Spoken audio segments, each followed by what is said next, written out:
Welcome to the Etsy Conversations podcast, featuring inspiring interviews with Etsy shop owners, hosted by Ijama Elazu. Hi, and welcome to the Etsy Conversations podcast. I'm your host, Ijama, and I thank you for joining me for another episode. And this week, I'm excited to have my friends on, and I call them my friends because we've talked on social media, so I feel like I know them, but we've actually never spoken in person. Will and Amber are my guests this week, and they run the Etsy shop Rewind Tees. And I love their shop because it's all t-shirts, well, mainly t-shirts. And we're going to talk all about that because, I think it's special. So welcome, Will and Amber. Hi. Hi, Jama. Thank you so much for being my guests.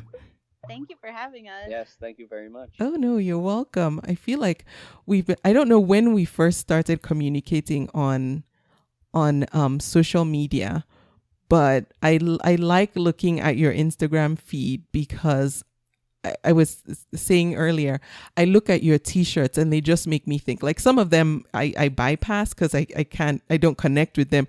But then when I see one I connect with, I start going back in time like, oh yeah, this reminds me of so-and-so or a movie or what have you. So by now I know everyone can guess what you sell because I already said it. But thank you so much for being on the show. I'm excited to learn more about your Etsy journey and how you guys ended up here and doing what you're doing.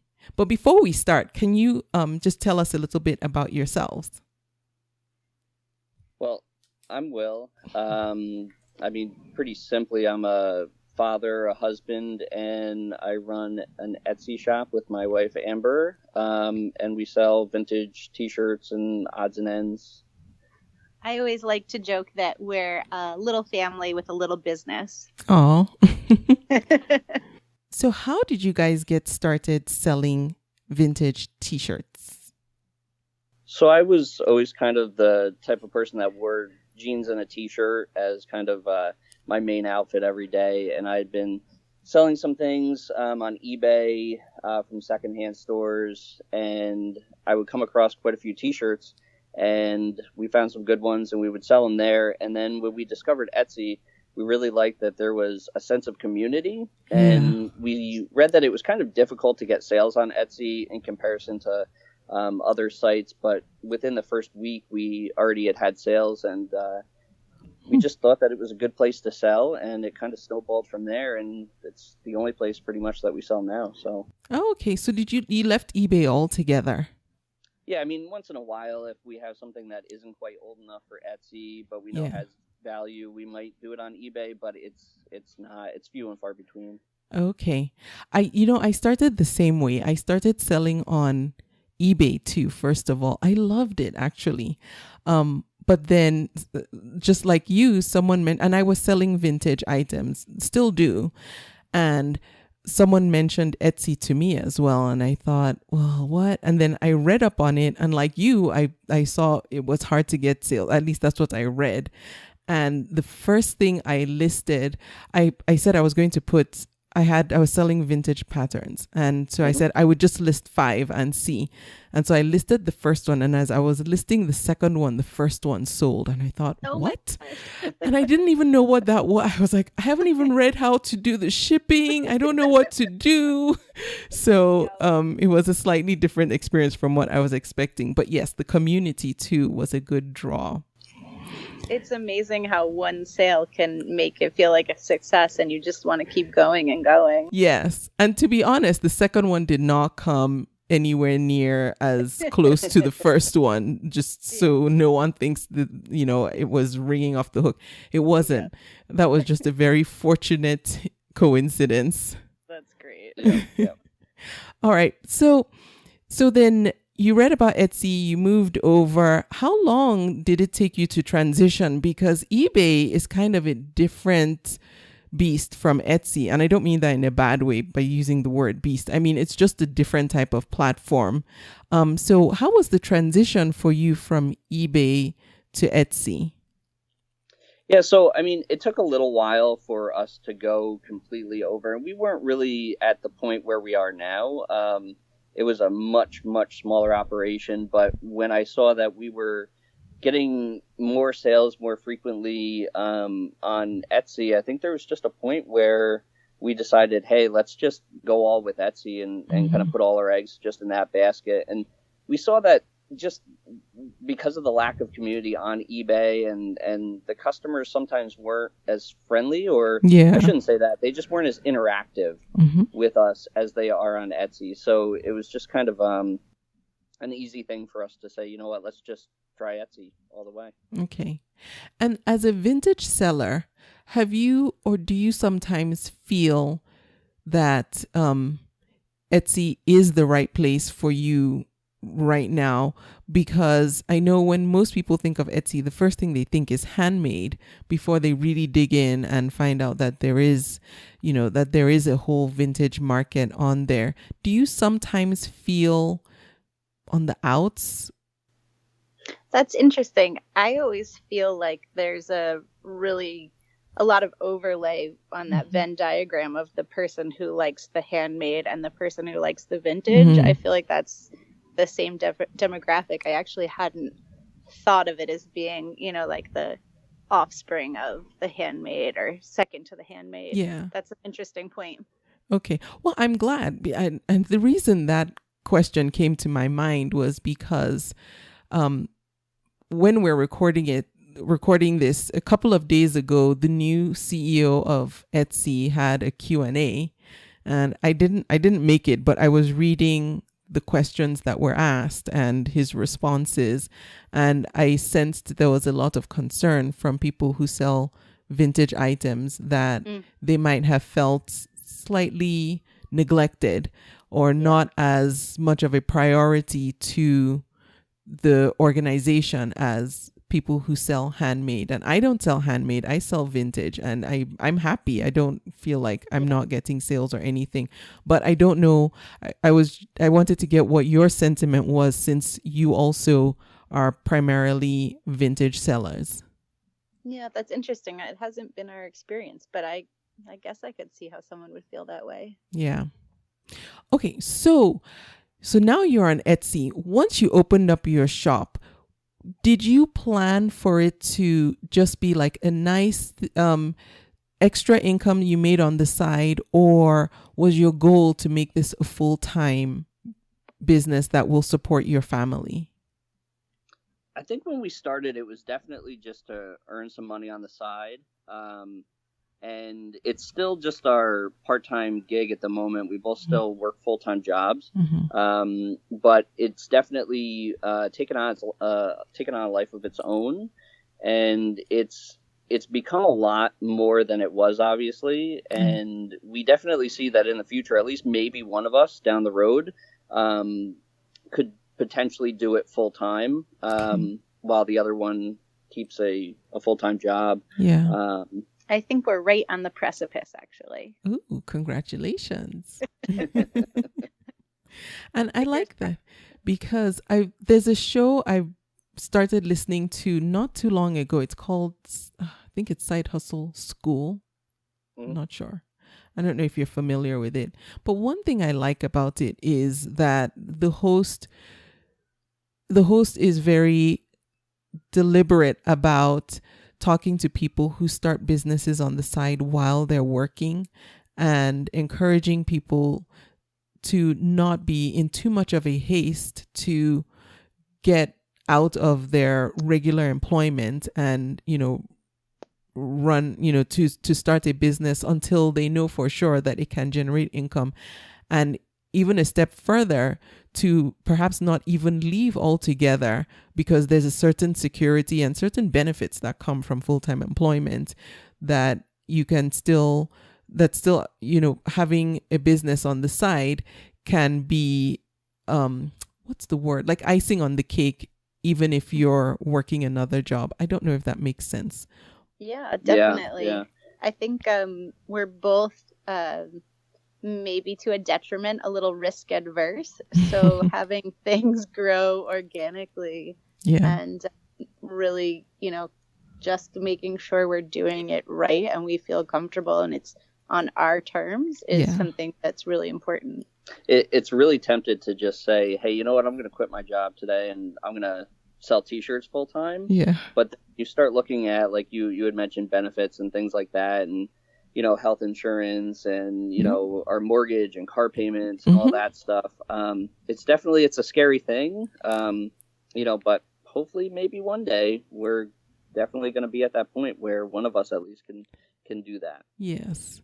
And if you don't hate what you're doing, that's even more reason to not just drop everything all at once. Exactly. Right. Yeah. And I think with our full-time jobs now, they to a degree afford us a little bit of time management, where we can better manage our time, I should say. Yeah.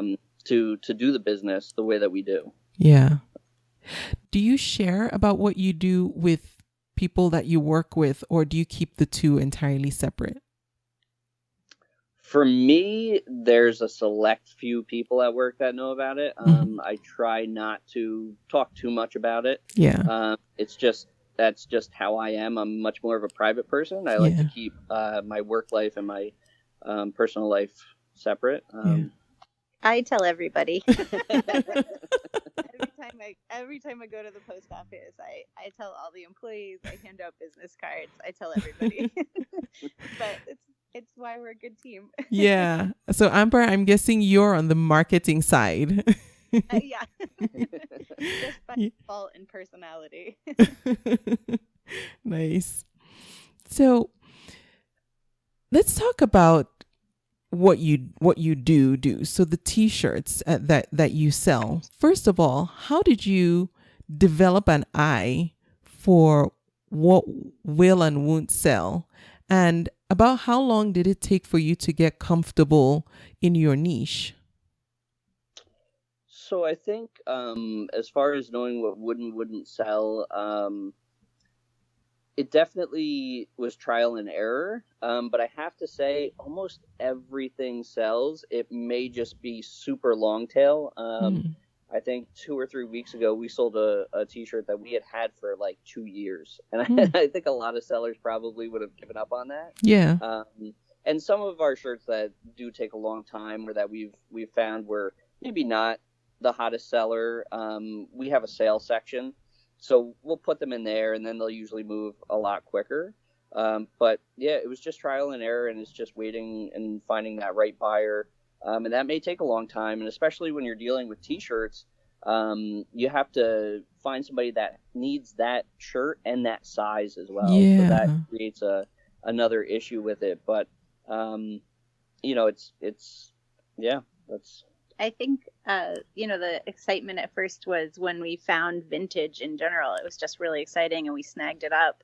But slowly, like Will said, we got more selective, and trial and error figured out what was working and what wasn't. Yeah. So what do your sourcing trips look like? Did you have specific places that you go, and you don't have to say exactly where, but do you have specific sources that you'll always get a good constant supply? Because one of the things that concern me, and that's for what I do, is, man, all these things that I'm selling are already made, and they're not making them anymore. Will they ever run out? Do you have such concerns, and how do you work around those? Well, I think when we go out, we are fortunate enough to have enough secondhand stores or garage sales, or wherever it may be, that we're going to look for our t-shirts. I think that there's so many shirts out there that we're always going to find something, and we usually never come home empty-handed. Sometimes we might only find 2 or 3, but sometimes we'll bring home 3 or 4 bags full of shirts. But as far as like a supply running out, maybe as time goes on, you might not find 80s t-shirts as much as you do now or something. But every year something else becomes vintage. So that's true. So when we started, we couldn't sell shirts from like 1996 or 1997, and now we can. So I think it's a bit renewable in that sense. Yeah. I never thought about it that way. But then also when I think about it, my goodness, the 90s are now vintage. Yeah. Isn't that That feels old. It does, and it just seems kind of wrong too. Like, Yeah. no, Yeah. that just cannot be. No. All That right. was like 2 years ago. I know. I feel like we just left the 90s. They can't be Yeah. vintage yet, but No, it I'm not is. ready. I know. So you got your first sale not too long after you first started selling on Etsy. Did you over time just keep doing the same thing you were doing, or did you take some time to figure out Etsy SEO and really hone in your strategy for making sales? Yeah, so we did a lot of research on SEO because coming from something like eBay where you really only have to worry about the title, I believe, with Etsy you have the tags and what you put in the description is important and what you put in the the body of the description and whatnot. So it was definitely a learning curve, and we spent a lot of time researching and reading about it and looking at other sellers that were selling vintage things and what were they doing that was making them successful, and watching a lot of YouTube videos and listening to a lot of podcasts and things like that. So it was definitely something that we had to research because it was not easy. But once we got going, it kind of became second nature, I guess you could say, with what you needed to do. And I think teams were a big thing too. We don't do them so much now, but teams when we first started were huge to us, with getting views and favorites and that kind of thing. I also just felt like teams were in the beginning a really good way to just see what was happening in the community. You got a really good cross section of people and goods, and it was an interesting way to see what was happening and participate in that way. Yeah. Now, how did you decide on which teams you would join? Honestly, I think we just, whatever teams had the most members. Very scientific. We joined. And if they were active, so we would look and see, if they hadn't done any kind of team activity in 2 weeks, we weren't really going to join them. But there were a lot of teams that I remember that they would do blitzes and things like that. And it was pretty exciting because you would take part in a blitz, and next thing you know, you'd have a ton of views, and there would be a sale. Yeah. So that was definitely it was cool. Yeah. Do you find teams as useful now for your business and for sales as back then? No, we don't really do teams. Do you do teams? I don't really go on the teams much anymore. Not as much as we used to. Yeah. Do you think that for a new seller, teams might be helpful now, or do you think just in general, teams perhaps don't you don't get as much of the value? And I know that sounds horrible, but that you don't get as much out of the teams today as perhaps a couple of years ago when you were more active? I feel like I think like I said, it was a good way to get to know the community, but I feel like the sales it generated were another seller who was like, "Oh, I like that." and I don't think that if it were to drive sales or you were using it to, generate that kind of thing, I don't think that it is a great resource now. Okay. But getting to know the community, I think it makes sense. Yeah, and I agree. And when I first started too, I was a lot more active in teams too, and that's how I learned about the Etsy community. I actually didn't even know the forums existed. I thought teams were forums. I thought they were the same thing. It wasn't till like maybe a year or so later I realized that the forums were a whole separate place. Yeah. So what does a typical day look like for you? And I mean, working on your business, how do you divide up what needs to get done when? So, it's kind of just a day by day thing, but as far as like shipping, I always take care of the shipping, and I always do that first thing in the morning when I wake up. And then I'll try to do, depending on my work schedule, I'll try to do sourcing either before or after work. And then at night, depending on Amber's schedule, we will either take the pictures together. Maybe I'll take the pictures and she'll measure the shirts and then she'll put them in the bin, or, vice versa, however we're going to do that. We just kind of take it day by day because there's so much that goes on that we really can't just say this is what we're doing every single time, every single day. I think the only constant is that we ship every morning. So we ship every day. Wow. That's impressive. Because that means you're getting sales every day, which is great. You have to, with 2 full-time jobs and a 4-year-old, you have to kind of know that the morning and the evening is sort of dedicated to this and just make time for it. Yeah. So do you make a concerted effort to try and source every day? And I think that's one of the differences between selling vintage items versus handmade. Because with vintage, it's possible that you can always be on the hunt for more items to add to your shop, or strategize and do special sourcing trips. But it sounds like you spread yours out over, you work it into your daily schedule so that you're not giving chunks of time to doing just one thing. Yeah, so I try to source at least 3, maybe if I'm lucky 4 times a week, where I'll go out, depending on my schedule, and look for things. And then once a week, we always have what we call our family day. And we've gotten to the point now where whenever we have a family day, it usually turns into a sourcing trip. So, we say, well, where do we want to go today? And I'll be like, well, is there a store there that we can stop at? And it's great because our son is at the age where it's much easier to do it with him with us now. Yeah. So, and he kind of understands what we're doing, and he's looking for things too. And, yeah, so that's how we do it. But yeah, it's kind of just as far as our day to day.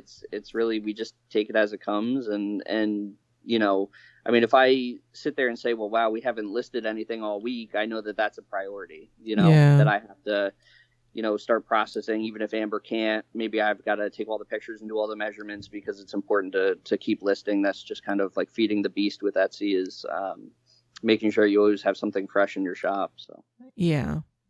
Now, how do you divide up who does what? So, like, who does the photography? Who's responsible for handling social media or customer service? Or do you both evenly split it up? Whoever is available can handle whatever comes up?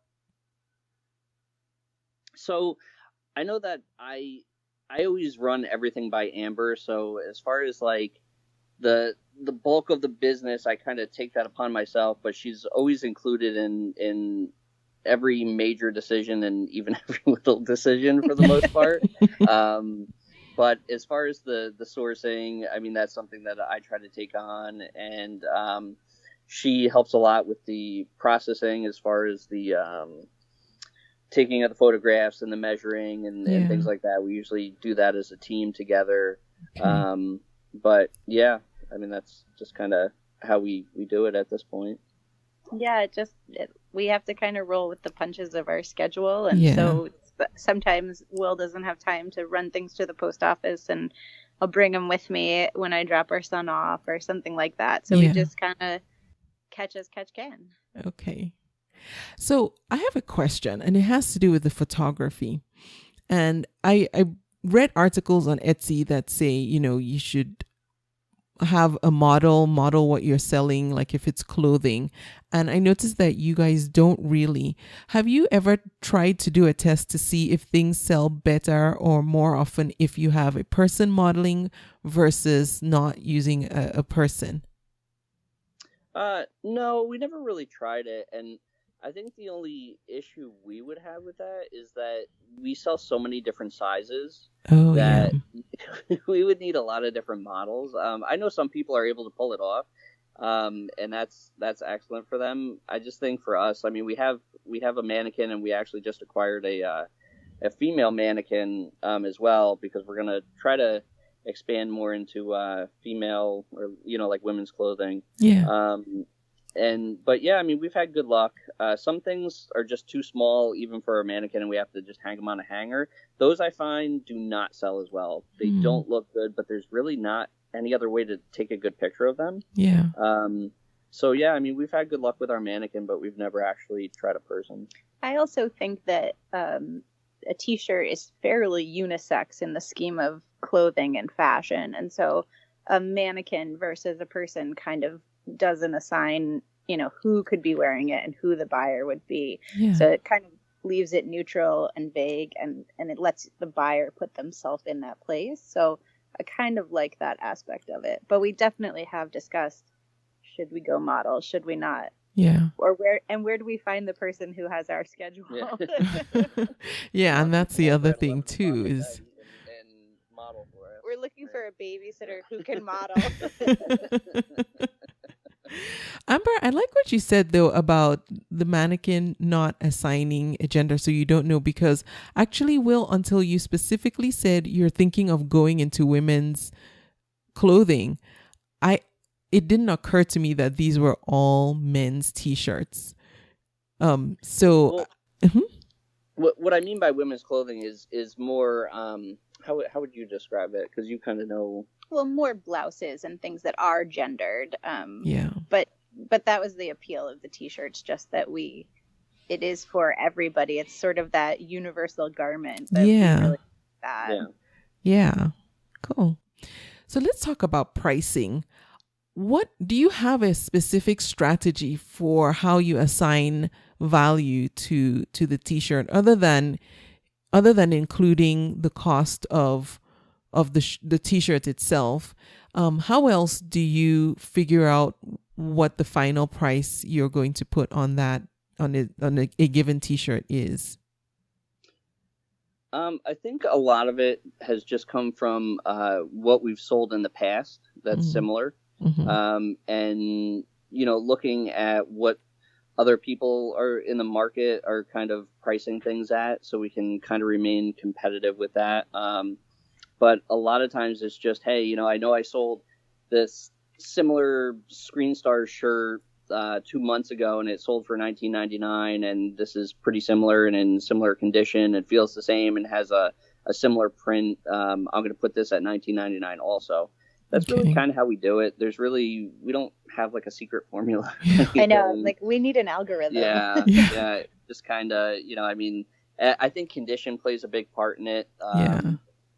So yeah, if a shirt has a couple stains on it, we're more than likely not going to sell it at the same price as a shirt that doesn't. So, but yeah.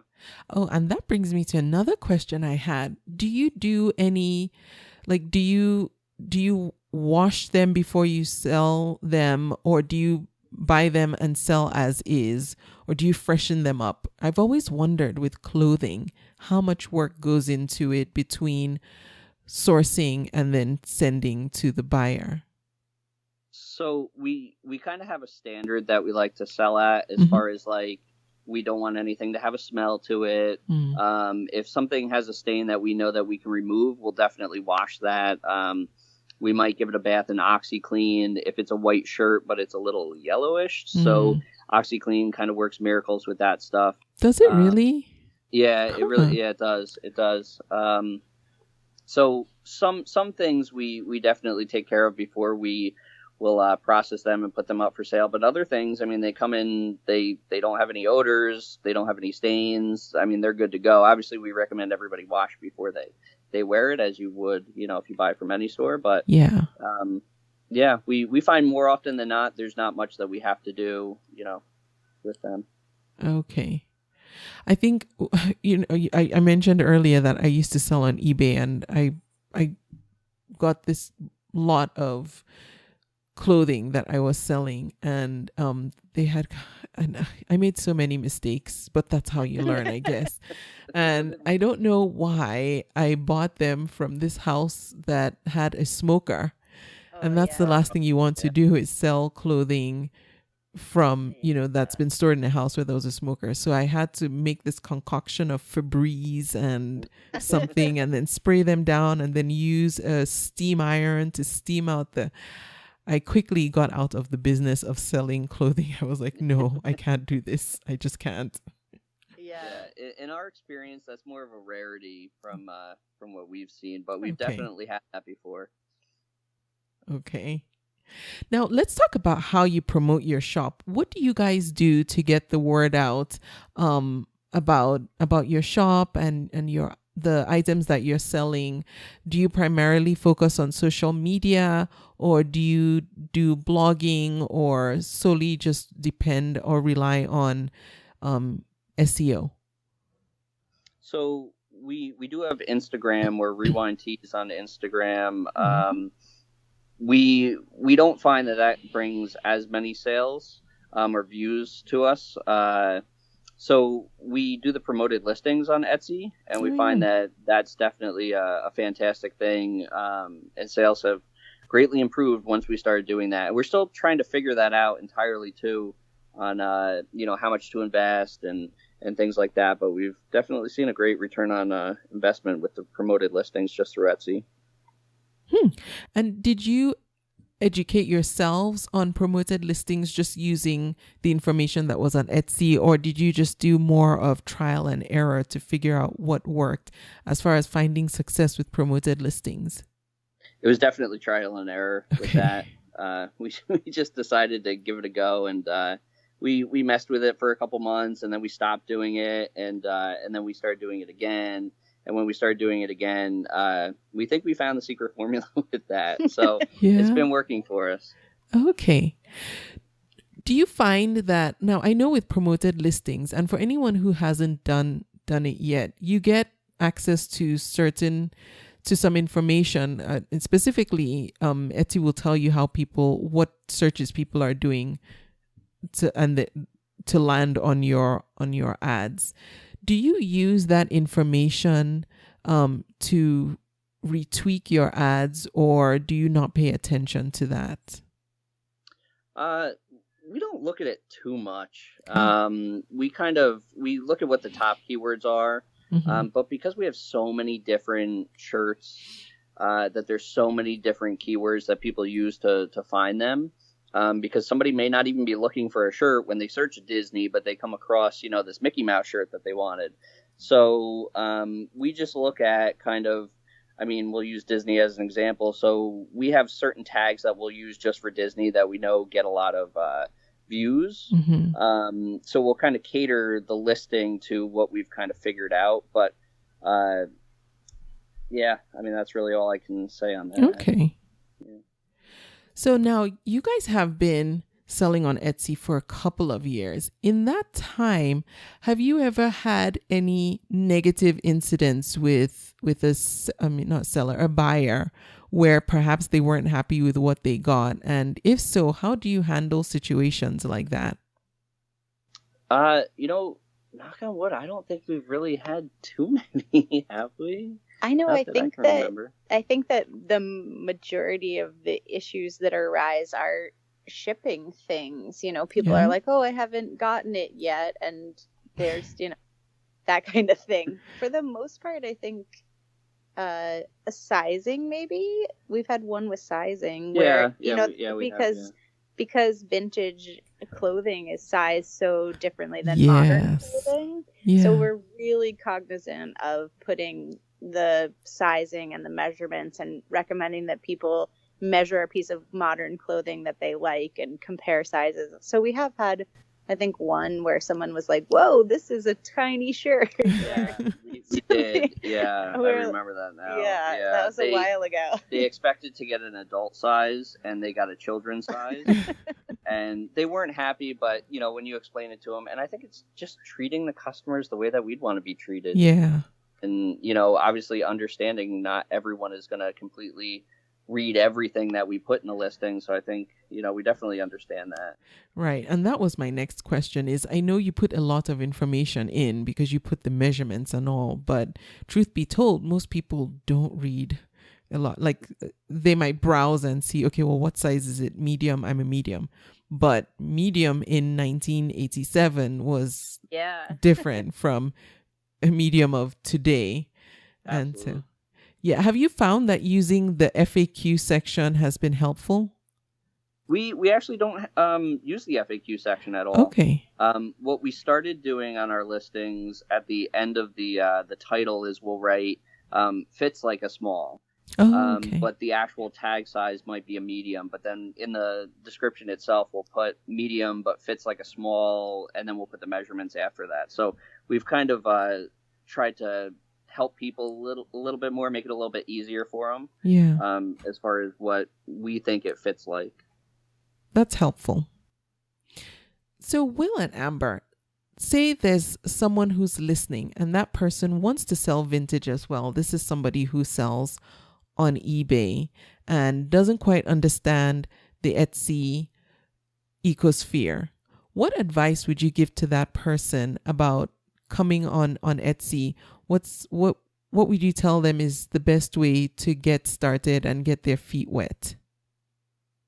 Oh, wow. I think that having a cohesive storefront or store and being consistent is like really important, even though we have a very disparate kind of shirt and it appeals to a lot of people. I feel like there's an overall aesthetic, and I think that serves Etsy, vendors a lot. Participating in the community, doing the teams to start, seeing what else is out there, seeing the tone of things. I think it's really important to think of yourself as a store in context to other stores, and the community as a whole, I think, is really important. And think of your customer always. Yeah. That's great advice. Are there any lessons that in your journey you've learned that you can perhaps save someone else from having to learn the hard way? I think when we were sourcing, we thought it would be a really good idea to go to a rag house. What's that?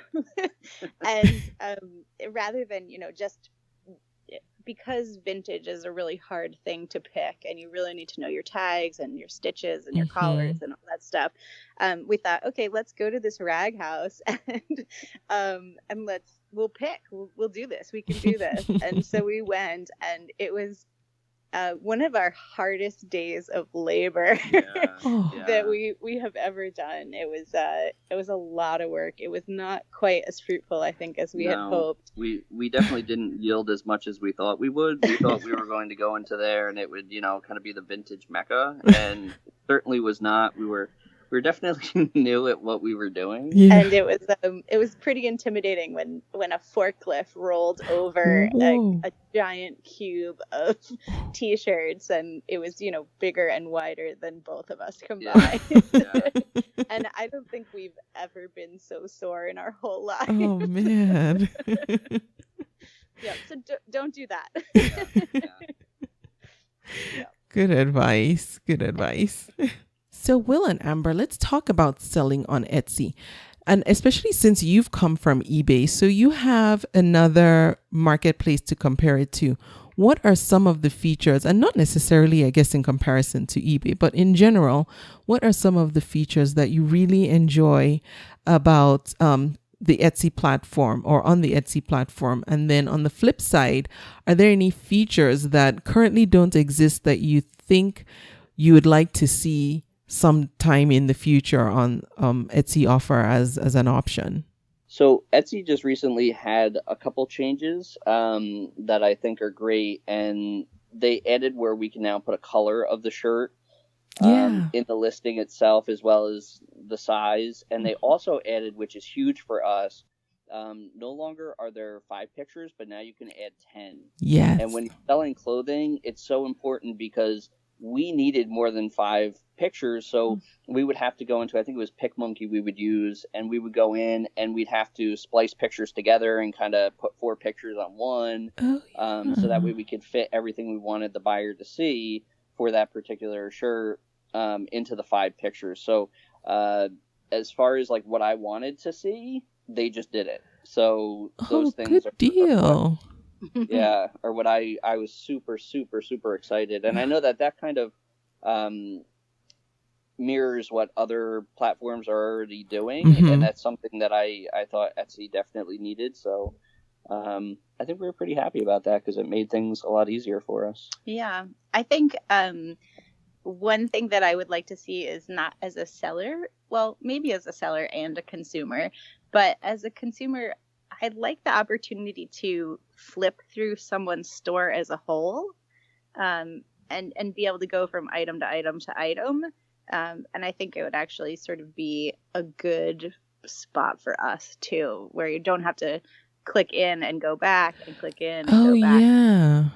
You know, you could just sort of, as though you were flipping through a rack in a store. You Yeah. could just go from right to left and sort of work your way through, meander through, because there's a lot of people where I think their shops would benefit from that sort of browsing style of shopping. Yeah. Oh, I like that. I hadn't thought don't about know- that. Yeah, I don't know what it's called in the tech world. Yeah, I don't either, but I'm picturing in my head, I don't know. I use a Mac and this wait, do you use one as well? I do, yeah. Okay, so you know how you can look through your files and you can organize how you want to look at what's in a folder. Yeah. And it kind of flips. There's a way, I don't know if I'm explaining it, where they're all on the top and then you just flip through. Yeah, with the Finder view, you put it into picture view. Yes, and you can yes. scroll through. Yeah, I guess, is it like the jukebox style? I don't know if that's what it's called, but I think so. Where you get to see everything, but you see the full picture. That would actually be a good addition. Yeah, I would like that. Okay, so if Etsy is listening, Exactly. I've made my request. Yes. All right. Now, what is something that you would say is really working well for you? And I know you kind of just said that, like with the new 10 pictures, which, by the way, when that first happened, I was really excited. And then I thought about what I sell and I go, man, now I feel pressure to fill up 5 spaces, but because I sell patterns, sometimes I don't have enough space. Like if all I can picture is the front and the back, it's all wasted. So I'm happy for the people that can use all 10 spots. I almost feel like, oh, do you want some of mine? You can have some of mine. That could be your side business. Yeah, I need another side business. Yeah, exactly. What current tools are you using to help run your business that you find particularly helpful and you don't mind sharing? And it could be tools for selling on Etsy, or maybe tools that help just in general. If it could be an accounting tool, or maybe even a book that you read that you found particularly helpful, or a website.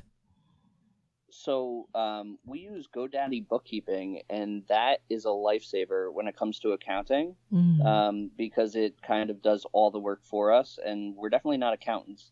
Yeah. And I think bookkeeping is not our strong point, you could say. Yeah. So definitely GoDaddy bookkeeping, and just keeping track of everything, and then obviously getting an accountant that can give you tips and whatnot when it comes to when you need to file taxes. Yeah. So that's definitely a big tool that we started using, I think, like a year ago or a year and a half ago. I don't remember exactly when, but that's fantastic.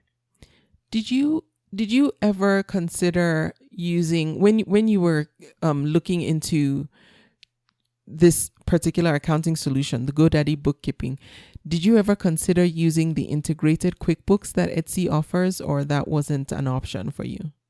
It wasn't an option yet, and I think we probably would have, just because it would have been simple. I believe. I haven't looked into it, but they didn't have that when we were looking for something. I think really the only thing that there was at the time that connected right to your Etsy account was this GoDaddy bookkeeping, as far as from what I saw online anyway. Okay. And how was the setup and just getting up and running on it? Was it pretty simple? Is it something that someone who's listening now and is considering what to use for their accounting solution might be able to just get up and running with, or is there a learning curve? No, not at all. So you just you download it. I think it's like you can either pay for a year or you can pay monthly, and it'll import everything. I believe it goes back like a couple of years. I could be wrong on that, but it'll import all of your sales and all of your expenses and fees and everything like that. And it's smart enough to know like what's a fee and what isn't, and then it compiles it all for you. So it's really simple. We really didn't have to do anything. So you can put, multiple Etsy stores, I think, on it if you have more than one. Oh. You can put PayPal on it. You can put a credit card on it. And then, you can put your mileage into it. You can put expenses that maybe you paid cash for into it manually. And it's really simple. And there's an app. We just use the app right on the iPhone. Oh, wow. Does the app also track your mileage too? So it's easy when you go shopping and stuff for your shop? You have to put the mileage in manually. Okay. That's the way that we've always done it, is we've just, we'll either track the mileage on the car or use MapQuest or whatever. Okay. And we just put it in. So. Oh, good to know. And before that, what were you doing? Were you using a spreadsheet or just winging it? Yeah, we were just winging it for the most part. We would just kind of do it on a piece of paper, and it really was not wasn't the right way to do it. And so that's when we decided, okay, well, we have to get something that will do it for us, because trying to pay an accountant to do all of that. Oh no, not feasible. You kind of want to bring it to your accountant almost done and just have them file it and whatnot and give you tips or help you that way. But you want to do the bulk of the work yourself, and that's perfect for it. Yeah, I think that's a great resource to recommend, because that's one of the areas I think a lot of sellers neglect, and that's where your money is, and that's one of the first areas you should get set up the right way is where your money is. Not to say that you guys waited too long, because it took me forever too, because I thought, I'll just keep, how you get the emails from Etsy when you make a sale. Mm-hmm. And so that was my accounting system initially was, I'll just print these out and then I'll tally them up and then deduct the shipping, and it was crazy cumbersome. Yeah. So this is a much better way. So if you're a new seller out there, get your accounting together from the very beginning. Even if you don't have any sales, you need to have a system in place. So when you start getting sales and start having to pay taxes, which from the first penny you make, you owe, which most people don't know, but you do owe regardless of how little or how much it is. So, yeah. Also, I think to that topic, finding a good accountant who understands what you're doing and is kind of privy to sales on the internet. We had an accountant the first time who really wasn't suited to that and didn't necessarily understand what was going on. So there was almost like we were speaking two very different languages. And so we found next year we found someone who was great and understood what was going on and could really help us out and shed some light on it, which was really nice. And he actually was really impressed with the GoDaddy cool stuff that we brought him to. Oh, that's good. So that got the accountant's stamp of approval, which you always want. Good, right? Yes, very good.